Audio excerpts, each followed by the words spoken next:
Bonjour à toutes et à tous et bienvenue pour un nouvel épisode de Subnautica Hardcore. J'espère que vous allez bien. Aujourd'hui on se retrouve malheureusement pour le dernier épisode de Subnautica Hardcore. Dites-moi si pour une prochaine série Hardcore vous voudriez bien Subnautica Below Zero en Hardcore. Sur ce, je vous dis bon visionnage pour le dernier épisode de Subnautica Hardcore. Au dernier épisode de Subnautica Hardcore, nous nous étions arrêtés au jour 35, donc bienvenue au jour 36. J'ai donc commencé par créer le module MK1 pour le Cyclope qui puisse descendre à 900 mètres de profondeur plutôt que 500. La dernière fois que je suis allé dans l'Aurora, c'était à l'épisode 2 et j'avais complètement oublié de récupérer le module de rendement moteur pour le Cyclope qui peut grandement améliorer la vitesse du Cyclope. Une fois de retour au Cyclope, je place mon nouveau module trouvé qui passe mon efficacité moteur à 300%. Suite à la fin du dernier épisode, j'avais aussi récupéré 3 nouveaux œufs de câlineur, ce qui fait additionner avec le mien 4 œufs de câlineur sur 5 dans le jeu. Je regarde ensuite le craft des palmes de charge qui permet de recharger mes outils en même temps de nager. Malheureusement, il me faut un produit chimique assez compliqué à avoir, la polyanine. Des ressources qui sont trouvables dans le Lost Driver, assez compliquées à trouver. Néanmoins, je peux construire le module MK3 pour Simov qui peut descendre à 900 mètres de profondeur et qui a la profondeur maximale. Je prends ensuite le prendre suite pour aller chercher des minerais dans la caverne à champignons roses. J'y descends.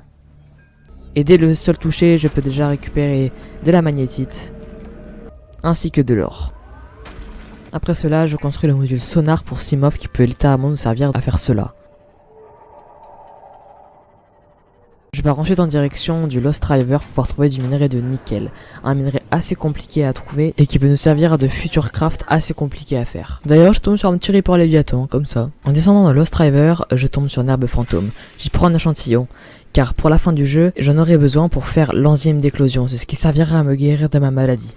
Comme vous pouvez le voir, j'ai également un autre échantillon. C'est un échantillon de pompon, qui devra également me servir à craft l'enzyme d'éclosion. Je repars ensuite à la recherche de nickel.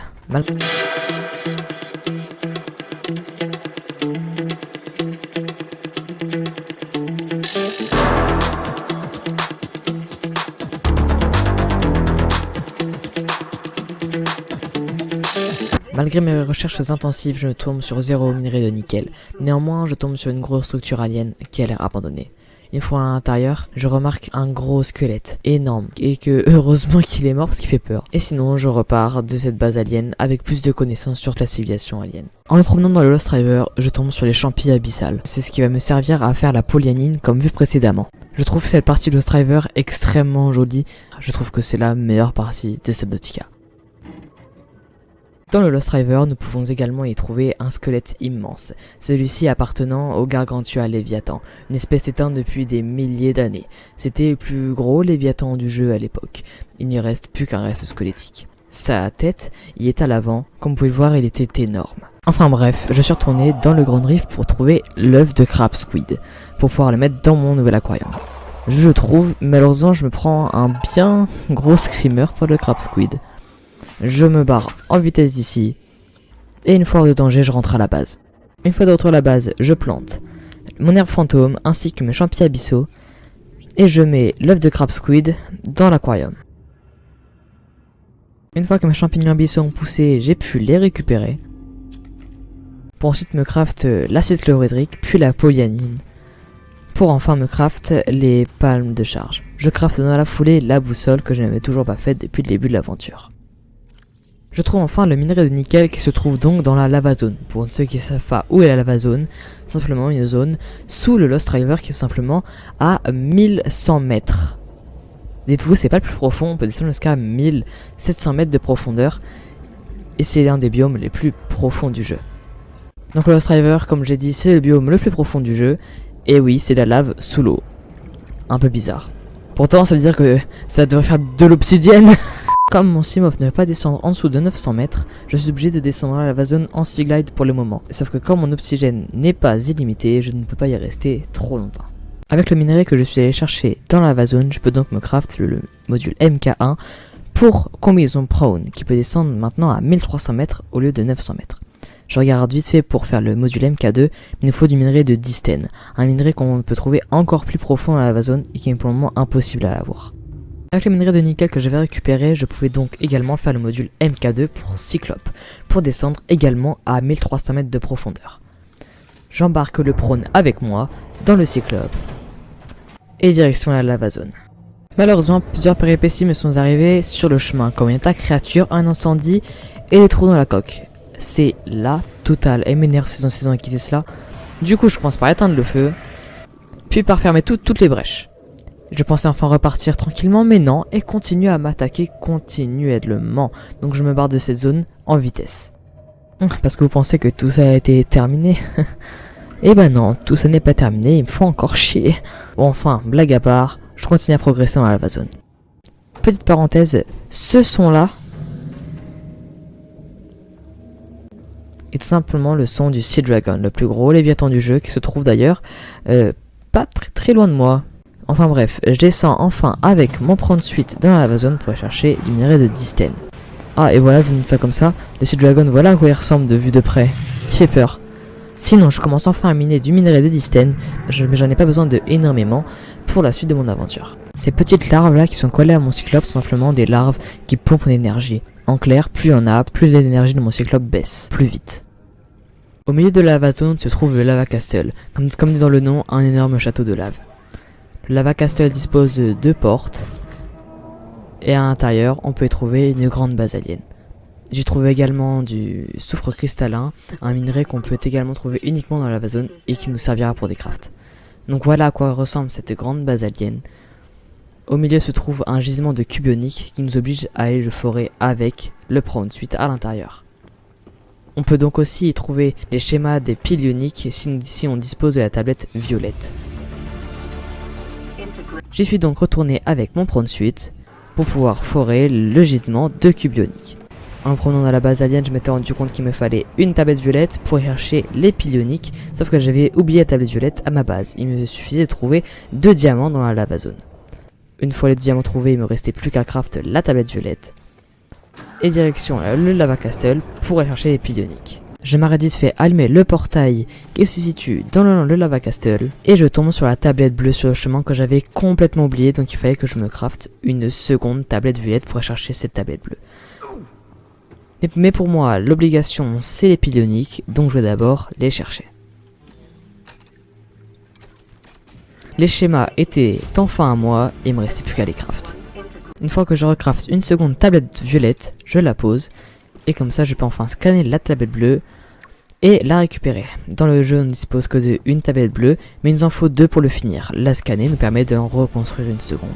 Les gars, je vous parle premier degré, quand on reste très longtemps, très profond dans le jeu, juste ressortir de l'eau et de voir le ciel, bon même si là il faisait nuit, c'est hyper bizarre genre. Enfin bref, je peux enfin construire avec le Disten le module MK3 pour Cyclope. Et une fois le module de profondeur MK3 placé dans le Cyclope, je peux descendre à 1700 mètres de profondeur, la profondeur la plus profonde du jeu. Je m'arrête également chercher des fragments d'arbres champignons qui vont pouvoir me servir à craft l'enzyme d'éclosion qui pourra me guérir de ma maladie dans très peu de temps. Étant donné que la fin du jeu approche, je commence déjà à construire la plateforme qui va pouvoir soutenir la fusée. Celle-ci va pouvoir du coup directement soutenir la fusée d'extraction Neptune. Je commence ensuite par construire la rampe de lancement qui va pouvoir simplement soutenir la fusée. Et grâce à cela, vous pouvez déjà vous imaginer la taille que fera la fusée. Je construis enfin le dernier module de profondeur du jeu, qui est le module MK2 pour combinaison prone, qui peut donc descendre à 1700 mètres comme le Cyclope. J'embarque le prone suite à l'intérieur de mon Cyclope, sans savoir que ça allait être ma dernière expédition de ma survie. Je pars donc ensuite en direction de la lava zone pour aller voir le Sea Empereur, qui me guérira de ma maladie. Comme d'habitude, l'attaque des Anguilles Tesla arrive sur moi, et c'est un peu normal car tous les Anguilles Tesla sont à peu près autour de l'entrée du Lost River. Un feu se déclenche dans mon Cyclope, et des trous sont postés un peu partout qu'il faut que je répare. J'arrive donc ensuite dans la partie inférieure de la lava zone, donc c'est-à-dire à 1400 mètres, et je rentre en contact avec le Sea Empereur.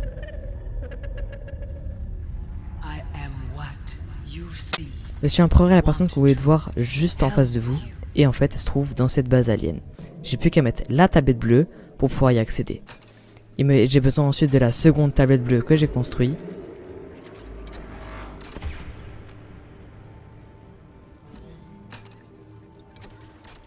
Pour pouvoir ensuite accéder au grand bassin, ou comme ils appellent ça, l'aquarium, où se trouve le Sea Empereur à l'intérieur. Je tombe donc sur une plateforme, et je peux rentrer en contact avec le Sea Empereur.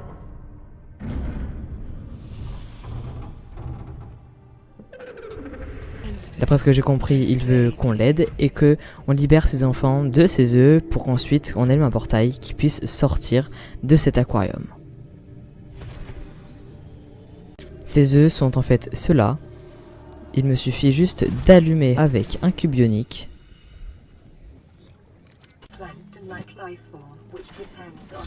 Et d'allumer le portail pour pouvoir se faire sortir ses enfants.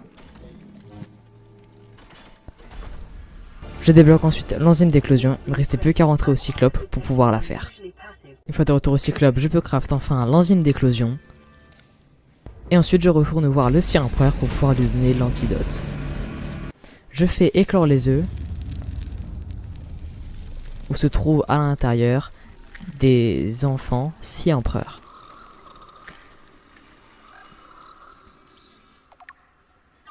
Et m'émerveillé par la chose, j'attendais que les petits scie empereurs me donnent des petites pustules jaunes qui sont censées me guérir, sans faire attention à mon oxygène. Toujours en attente que ces petites pustules m'arrivent, mais je ne faisais toujours pas attention à l'oxygène. Et je me rends compte qu'à partir de 9% d'oxygène, qu'il fallait que je remonte. Malheureusement, en vain, et la partie s'arrête sur ça.